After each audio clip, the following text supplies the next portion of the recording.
have a lot of fun at these forums. So far, we've talked a lot about policy, but I'm going to switch gears a bit and talk about something that matters even more. Something that's a bit hard to express.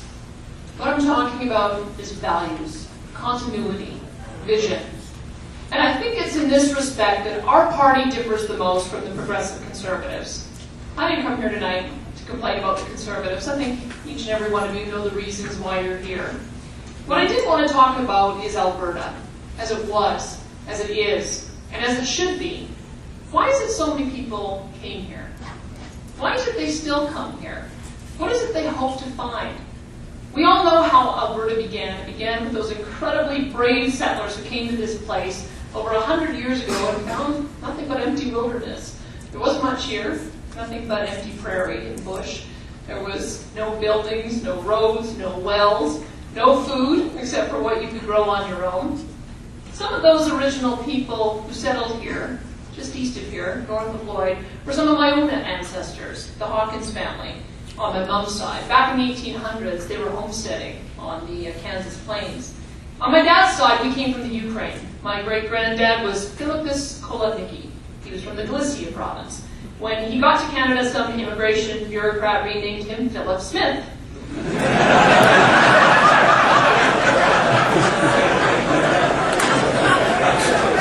Must have been easier to spell or something.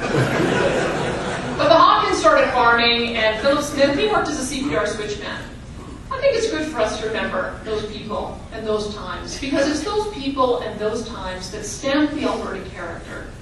And it's sometimes good to consider why it is they came here at such great sacrifice and risk. Was it for an easy life? Was it so that someone else would take care of them? Obviously not. They wanted to build a new society where they could take responsibility for themselves and build their own communities in their own way. People like Philippus Kolodnicki, he wanted to be free of the stifling authoritarianism and extreme poverty of Eastern Europe. People like Jim Hawkins from the plains of bloody Kansas, he wanted to find a place where he could raise his family in peace and prosperity. All of them came here from what was once called the last best West, and they were determined to make the best of it. And it seems clear to me that this is why people always come here, and why they continue to come here. To get ahead, to make a positive difference, to be free of the tragedies and pointless hatreds of human history, to build anew, to contribute, to earn their own way, and to help others do the same. But somewhere, somehow, and it's been slowly over time, the current progressive conservative government has lost sight of this.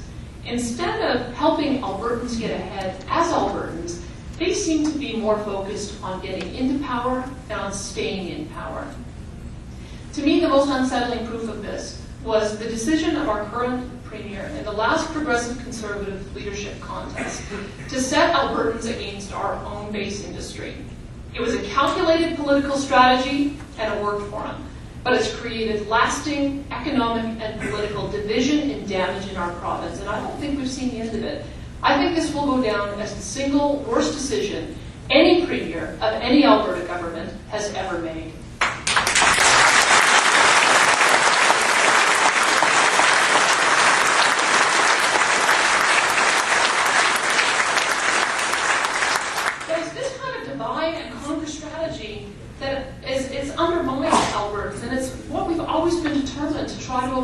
The idea of government as arbitrary master instead of as willing servant.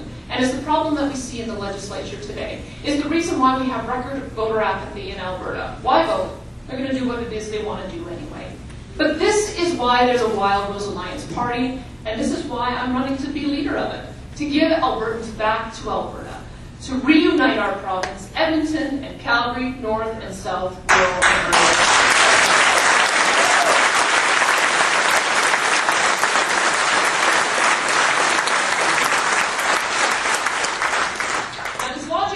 Powerful PC machine is not going to be easy. Certainly got a whole lot easier after Monday night's by-election. But I want you to remember this, that every party who's ever governed this province has done exactly what it is we're setting out to do. Right. First the United Farmers, then the Social Credit, and lastly the Lockheed Conservatives.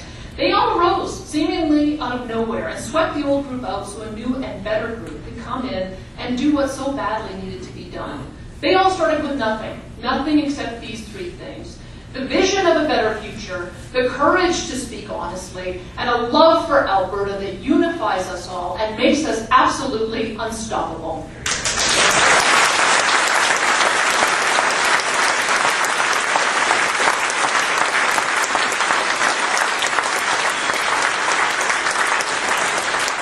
Ladies and gentlemen, fellow Albertans, the Wild Rose Alliance follows squarely in this unbroken and powerful tradition. We have the ideas, we have the courage, and we have the passion and the skill to unify, inspire, and move Alberta forward. If you haven't already bought a membership tonight, I encourage you to do so. Join us and let's make this happen.